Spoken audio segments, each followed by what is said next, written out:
Hi, how are you? Good. Yeah, I just want to recognize Martin Tornik is here, right? So, well, his wife just ascended to spirit world. So please, if you couldn't get the details from the announcements, please speak to him afterwards. It's for the ongoing service. So a few weeks ago, I asked the young adult community, I said to them, I'll be giving the sermon for the next 3 weeks. So please share with me some of the questions that you have that you'd like for me to address. Since they shared with me several questions. And I would spend some time sharing some insight on some of the questions today. And I hope there is something for everybody. I'll do my best. Matters. All right, thank you. Well, I always do my best, but even more so today. All right, so the title I gave to today's sermon is A Personal God, A Personal Faith. A personal God, a personal faith. How many of you know that God is your heavenly parent? All right, good. All right, we can work on the rest. How many of you know that God, your heavenly parent, truly loves you and wants a relationship with you, a personal relationship with you? And my hope for today is that by the end of this service that a desire may be born in you to have a personal relationship with God as your heavenly parent. And now this is not you. I know you're good. This is for the person seated on your next to you. Maybe on your left. Right, it's for them. Right. So please tell them, pay attention today. All right. So this biblical story is foundational to my faith. Several years ago, I was studying the Bible and I came across this story. And something about this story spoke to me personally. And this is Jesus going around carrying out the works of heaven. And he asked his disciples, right? So they retreat. I don't know, if you read the Bible, you'll notice that Jesus shares the deepest insight when he retreats with his disciples. Right? When he retreats with his disciples, he shares the deepest insights. And so he retreats with them, and so then he asks them, who do people say that I am? Who do people say that the Son of Man is? Then the disciples started replying. They say, some say John the Baptist, others say Elijah, and still others Jeremiah, or one of the prophets. So they answer in that way. And then Jesus asked them what I think is the most important question of faith. He says, but what about you? What about you? He asked.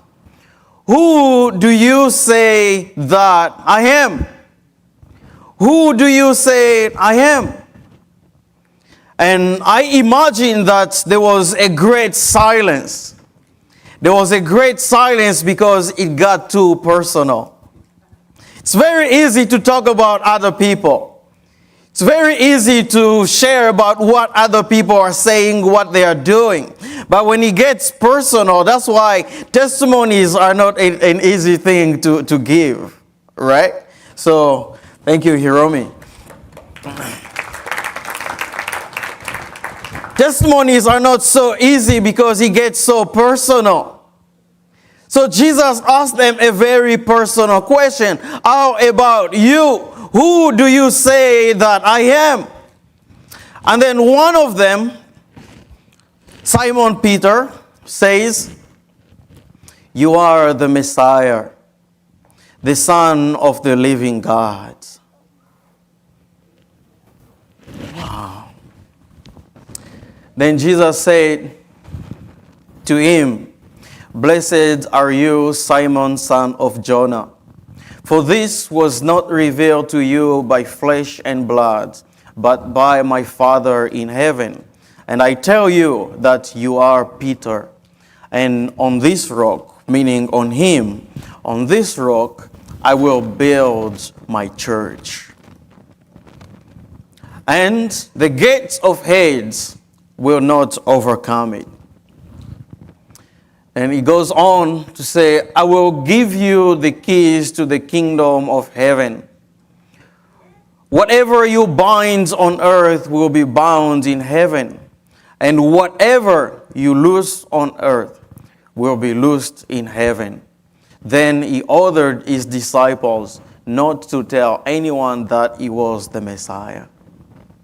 He said, "Let them find out for themselves. Keep this for you, but let them find out for themselves."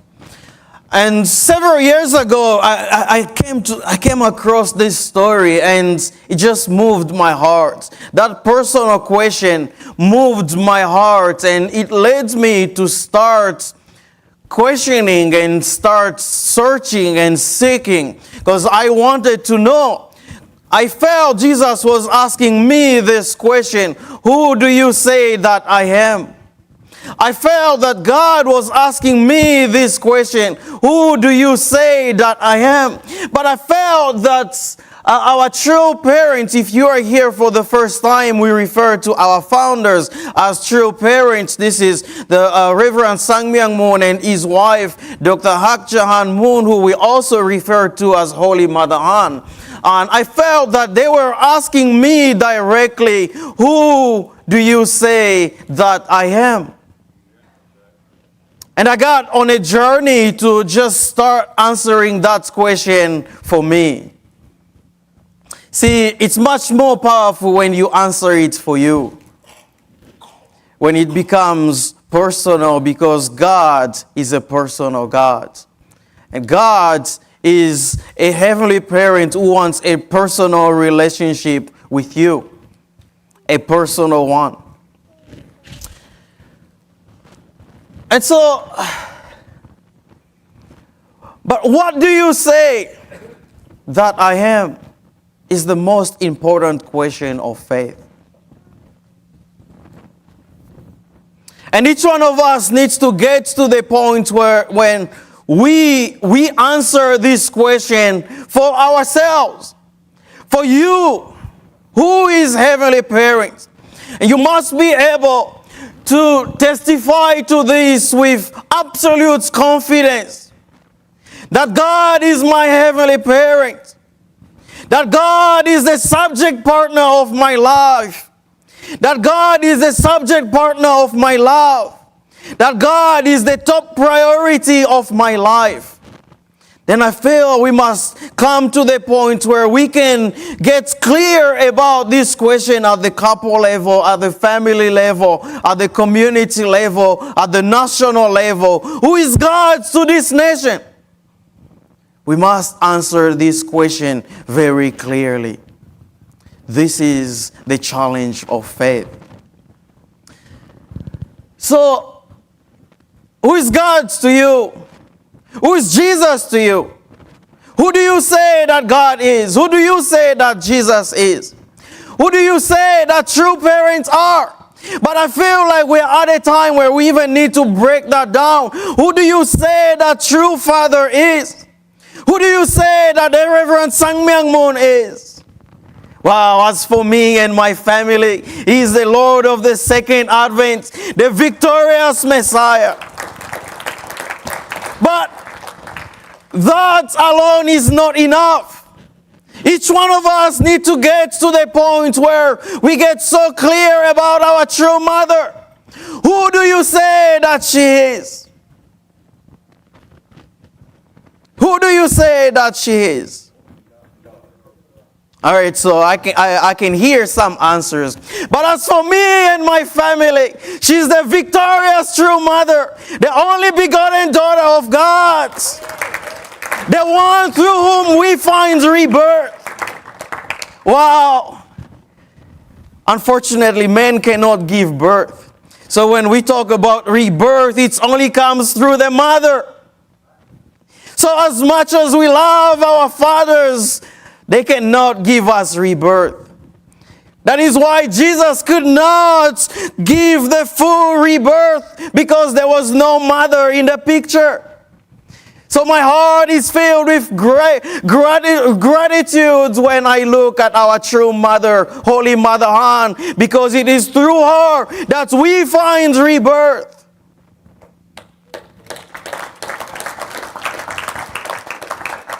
This is who she is to me.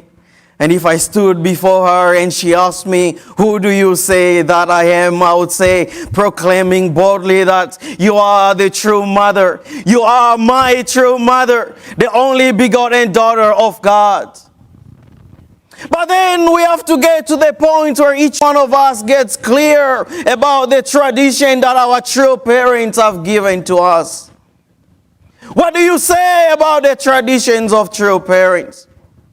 Are they the cornerstone of your life, the cornerstone of your family? Or are they optional? Each one of us needs to get to the point of clarity about that. Who do you say that I am? Who do you say that I am?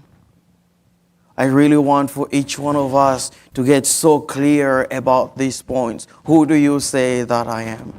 You know, I'm always moved by Joshua's story.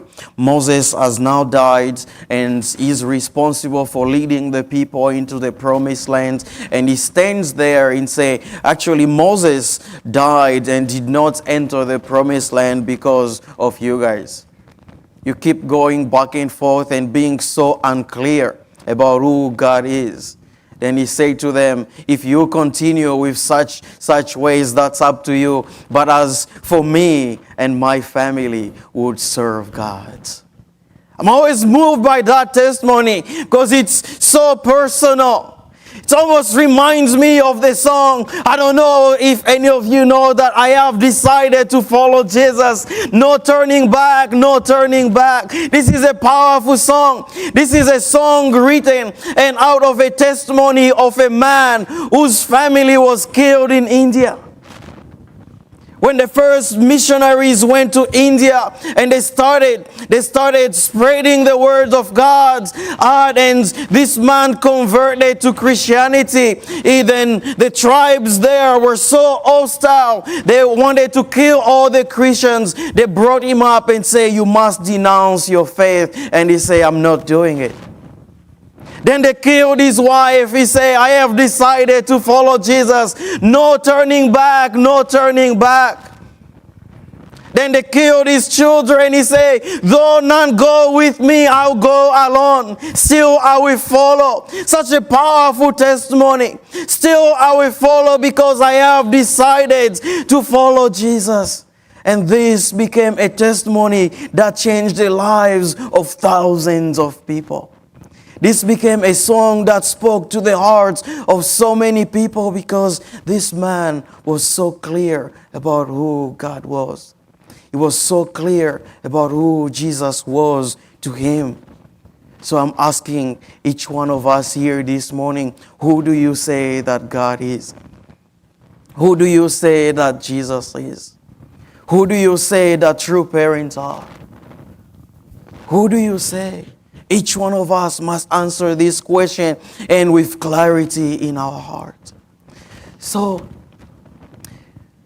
in leading a life of faith, this is Father's words recorded in the Chonsongyeong. In leading a life of faith, you cannot be a spectator. You follow me, but you should not practice your life of faith centered on me. You have to practice it centered on yourself. So you must preserve your way of faith, irrespective of what others do or what others say. Don't depend on others. Get clear on your life of faith, for you, for your family. You know, sometimes people ask, who is going, before they can decide whether they are going or not. They say, tell me who will be there, then I'll decide whether I will go or not. Wow, but for you, who is God for you? Decide for you. Father say, you must practice your life of faith irrespective of what others do. You must make that decision for yourself. Then he goes on. He goes on to say, a life of faith centered on heaven is a life of gratitude and contentment in the deepest sphere of the heart. Unlike any experience you may have with a person who is close to you. Wow. So deep. And he goes on. Our life of faith should be such that no matter how evil the world may be, we can look at heaven and earth and say, I am grateful, I am happy. If we cannot feel this way, then in this sad circumstance, we must determine ourselves anew and pray, I am a sinner. Please grant me the courage that I need. It's all dependent on you, not others.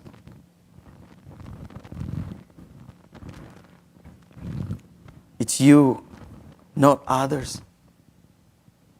God works centered on you. Not what others are doing, not what others are sowing, but centered on you. So, when we think that we rely, so this is more of our true Father's words, spoken in 1983. When we think that we rely on the words, rely on the nation, on society, on our family, on our parents, and on our spouses and our children, we discover that there is nothing within ourselves upon which we can rely. If we rely on others and we have nothing ourselves, then there is nothing.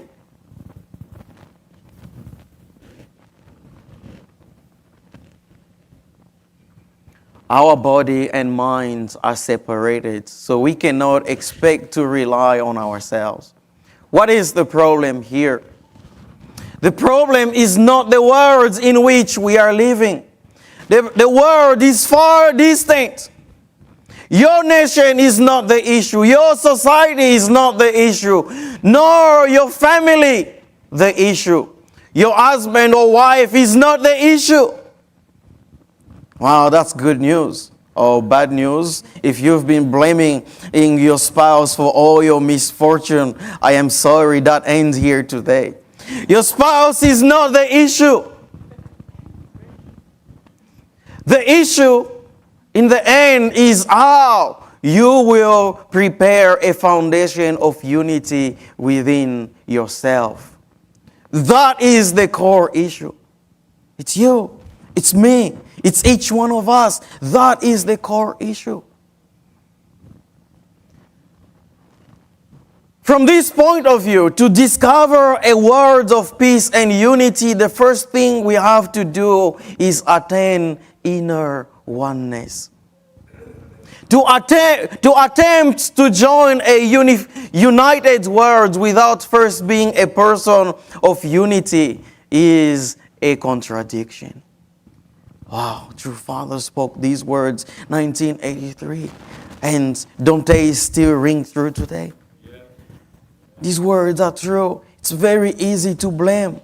Well, we inherit that from the Garden of Eden. Adam, what did you do? Oh, well, it's not me, it's Eve. And Eve, what did you do? Oh, it's not me, it's the serpent. No one takes responsibility. And we live our lives in such a way. We live our lives in such a way, always pointing the finger. The reason I am struggling is because of someone else. Then speaking to leaders at a Chonilguk Leaders Assembly, our true mother asked this question. What determination have you made this new year? This is the key question. God works centered on your determination. What determination have you made? It's about you. What determination have you made? Because that is the foundation on which God will work. Then, even as she was going to be detained in prison, in jail, some of you know that she is still detained. And we keep praying for her. But here is our request for us. Don't worry about me. Do not pray for me. Please pray and offer devotion for you, for your family, for your community, for our unification family, for the world, for God's will to be done. But it starts with you, with me. We have to own it. Each one of us must own it. So, heaven works through our determination and faith. So the key question is, who do you say? What determination you have made? And so one of the questions then said, related to tithing. It says, well, we don't know what headquarters does with the money. Or we don't know what the church does with the money. It's not transparent. Okay, that's great. But if you focus on headquarters, you're missing the point.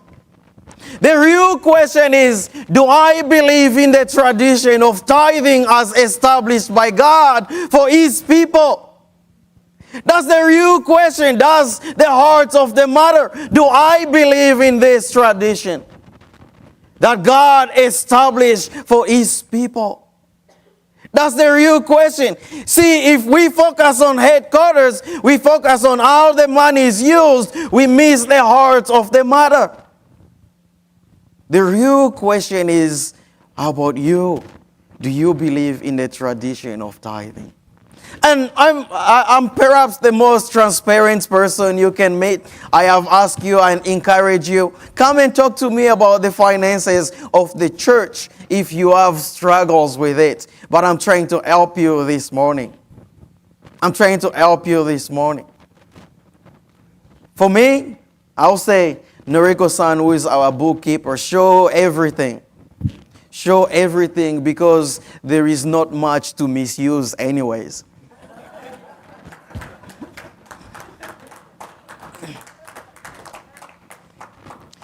You know, Reverend Takami was working with me to hire me here. And he proposed a salary to me. And I'm like, it's no different from what I'm getting paid in Chicago, in Indiana. I'm like, well, sir, you're asking me to sacrifice a lot here. I have a house, I have a family, I have a support system here. But it's like, what you're going to pay me is no different from what I'm getting paid here. I say to him, you know, it's like, it gotta be better, a little bit better. I want the confidence that I can take care of my family. But then he said, this is what we have. This is what we have.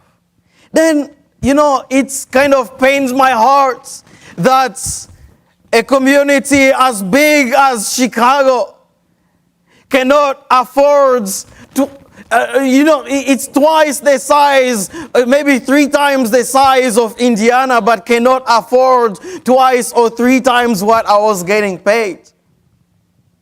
It's kind of sad. It tells me that the heart of giving is not there. The heart of giving is not there. For you, do you believe in the tradition of tithing as established by God for His people? That is the real question, and I'll tell you, this is the first time in my life I have spoken about tithing. I don't give sermons about tithing. But do you believe in this tradition? I am grateful that my wife believes it. She's more faithful than I am. She makes sure our tithing is great. So I told you last Sunday that we give more than 10% because I believe that God works in the extra. So we give just a little bit more than 10%. Just in case.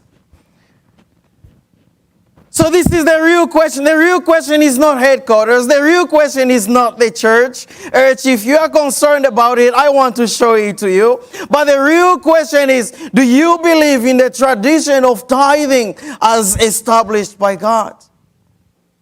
That is the real question, and each one of us must get to the point where we answer this question for ourselves. So I wanted to show you a little bit of what we do with the money that we receive. So everything that we receive, we send 10% of it to our national office, to headquarters. Then we send 10% of it to the region. Then we keep 80%. And so for anyone who doesn't tithe because they are so concerned about headquarters, basically what we are doing is we are depriving the community of 80% because we don't want to give 10 or 20% upward.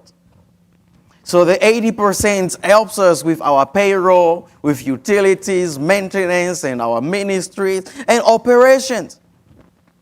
This is what we do with the money. I tell you again, there is not enough to misuse. Then 10% of it goes to the region, to Reverend Takami. Don't you guys trust him? It's like he's the most sincere guy. He's like the most innocent man. His heart is always to help. His heart is always to help. He's always to give out. He's always looking out for the small communities, the smaller communities in this region. See, I started off being a pastor in Grand Rapids, Michigan. It's a small community. And I always received some sort of financial support because the community could not afford it. And there is so many such small communities. And that 10% that goes to the region actually makes its way back to these small communities. And every time there is an educational opportunity, there's one family that would come and say, we can't afford it. Then we give a grant, right, Reverend Takami? We give a grant to these families that can't afford it so their children can go and attend these programs. So their children can travel. This is what we do with the money. At the national level, I think it's the same thing. It's the same thing. There isn't enough to misuse. Really, there isn't enough to misuse. So, I want to go back to the real question. Do you believe in the tradition of tithing as established by God for His people? Now, tithing is more than money. It is an act of worship that recognizes God as the first subject of our lives.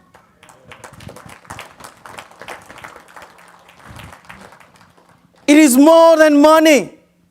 It is an act of worship that recognizes that the 1/10 of my income, the 10%, the first 10%, actually, in our True Father's guidance, it says, if you already use the money, don't give out of it. You have to give before you use anything out of it. Because it recognizes God as the subject partner, as the top priority, as the first in your life. So we give the 1/10 of what we earn to God in recognition to Him as the subject partner of our lives.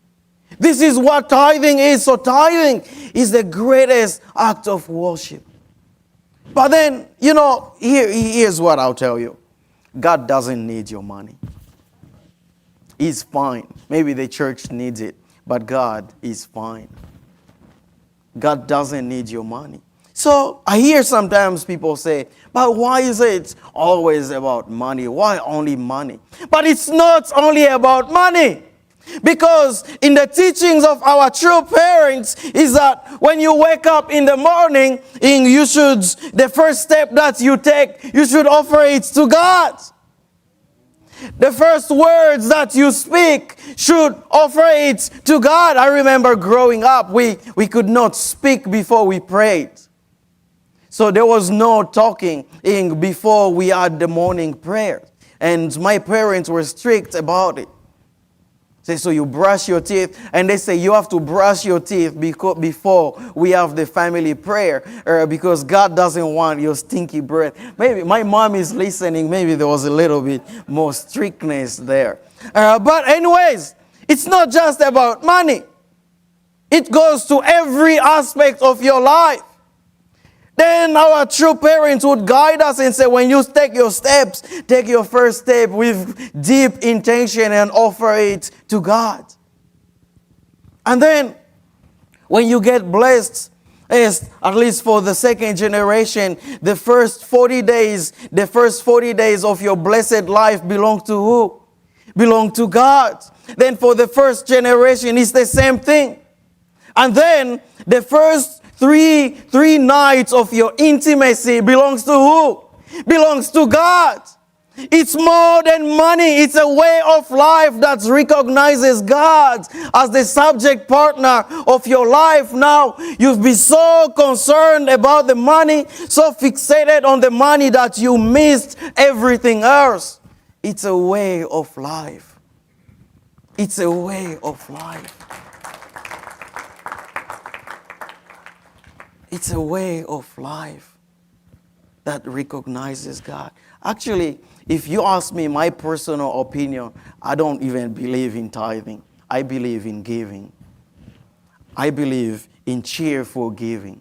But that's just my personal preference. Don't take it. It's not the gospel. For me, I believe in giving. If I can give more than 10%, I give more than 10%. And I'm happy doing it.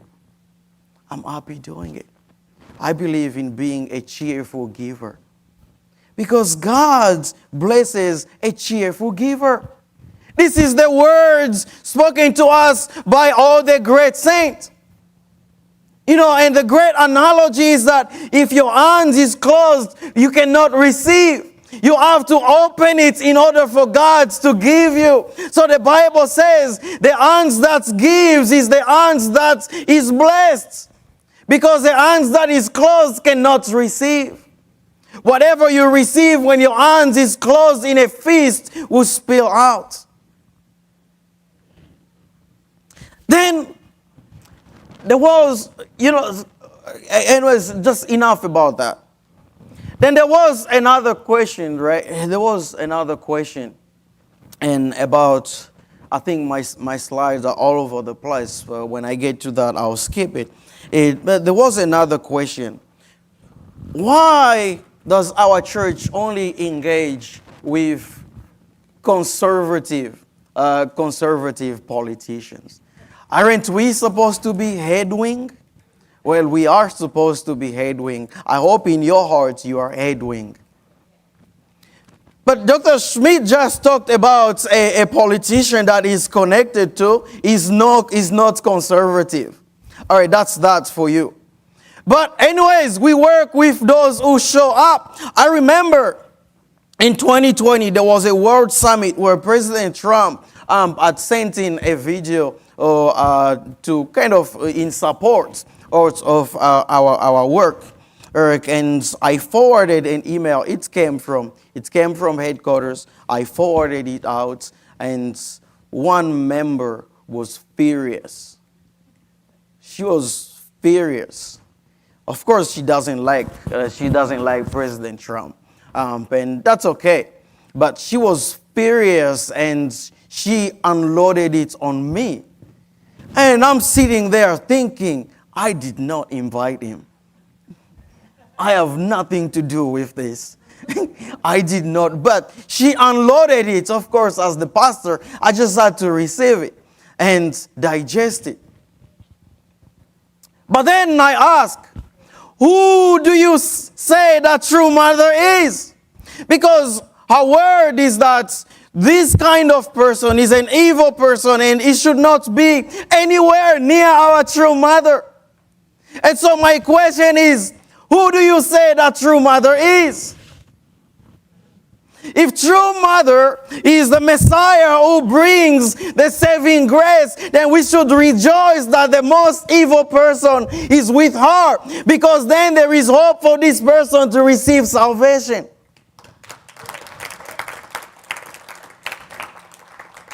Right? Am I wrong? Right, we should rejoice that the most evil person is with the Messiah, because then they are going to receive salvation. Why are we mad about it? All right, so the question goes back to, who do you say that true parents are? Well, that's why Jesus hung out with the sinners, and he had so much fun hanging out with them. And he said, only the sick needs a doctor. Only the sick need a doctor. And so, and this is not my political view. If you hate Donald Trump, that's fine. If you hate Joe Biden, that's fine with me. That's up to your heart. Don't have a bitter heart, okay? But if that's where you are, that's fine. But who do you say that true parents are? And if you believe if Joe Biden, Kamala, or whatever are evil people, then you should pray that they should be with the true parents.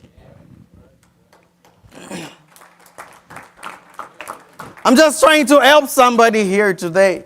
Who do you say that true parents are? You have to decide that in your heart for yourself. This is very important.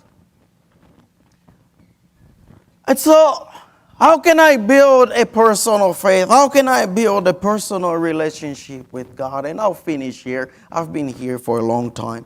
I need to get off the stage. But how do you build a personal relationship with God? Then it's very simple. How do you build any relationship?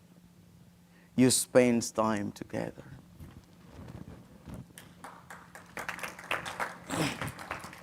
If you want a relationship with God, you have to spend time with God. If you want an intentional relationship with God, you have to spend intentional time with God. That is the only way that you build a relationship, is you spend time together. Right? Husband and wife must spend time together. I was talking with Pastor Rosier. I say, according to Jordan Peterson, who is a clinical psychologist, he said every couple must spend at least 90 minutes together every day to have a healthy marriage. Of course, none of us meets that standards, but that's what he found. Every couple must spend that kind of intentional time together every day to have a healthy marriage. If you want a healthy relationship with God, maybe adopt that and spend 90 minutes each of intentional investment and devotion with God. But that's less than our true father did. Spend hours and hours with God in prayer. And his relationship was so deep and intentional. So you want a relationship with God? Spend time with God. Flesh and blood did not reveal this to you, but God's, the Heavenly Father, revealed it to you. Let God speak to you, but in order for God to speak to you, you must spend time with God. Spend intentional time with God. So here it is. Be intentional and consistent with your faith time. I want to call this faith time. Faith time. Prayer is a big part of our faith time. Carve in your day an intentional time for prayer. If truly God is important to you, carve in your day. This is always my advice to anyone who joins our community. Please establish a prayer schedule in your life. All of them, that's what I tell them. Establish a prayer time in your life. That's why when I came here, I asked everybody, pick a night when you can come to the Chongshimon. Put it in your schedule. But I feel like some people already forgot they made that commitment. So I wanted to take the opportunity to remind you. Carve it in your time. Spend intentional time with God. Then study. Study about God. What has God said? What has God done? And what is God's dream? What is God's desire? Deep into God's heart. Then let God speak to you through your study time. Then fellowship with those who are walking the same journey. They say you are the average of the 5 people you spend the most time with. You want a good marriage? Spend time with at least 5 couples who want a good marriage. You want to grow spiritually? Then spend time with those who want to grow spiritually. That's why we come here every Sunday morning, to spend time together as we grow ourselves. So, brothers and sisters, I talk to you today about a personal faith, a personal relationship with God that is not so worried and concerned about others, but that goes deeper in our relationship with God.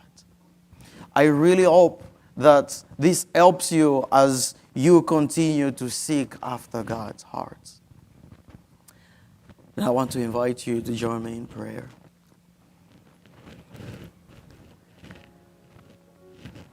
Dear God, our Heavenly Parents, thank you so much for today. Thank you for your love. Thank you for being our Heavenly Parent. Thank you for continuously seeking after us and seeking to build a personal relationship with us. We want to reciprocate this deep longing. We want to search after your heart. We want to become the people who can answer with confidence that you are our Heavenly Parent. We want to respond with utmost gratitude that you have sent us the true parents, and through them we can be reborn. Please bless this congregation, bless this community as we continue to make efforts to grow. Allow that truly each of your sons and daughters may come to know you as their personal Heavenly Parents. Go before us. Go before each one of us here, Heavenly Parents. Go before all our family members and all those who could not be here today, Heavenly Parents. Bless them. Allow that truly as we begin this week, that we may have deeper and deeper experiences with you. That we may come to know you in the most personal way possible. I pray and offer these things up to you. In my name, Hebangja, blessed entry of family attending Holy Mother Anne. Aju. Thank you.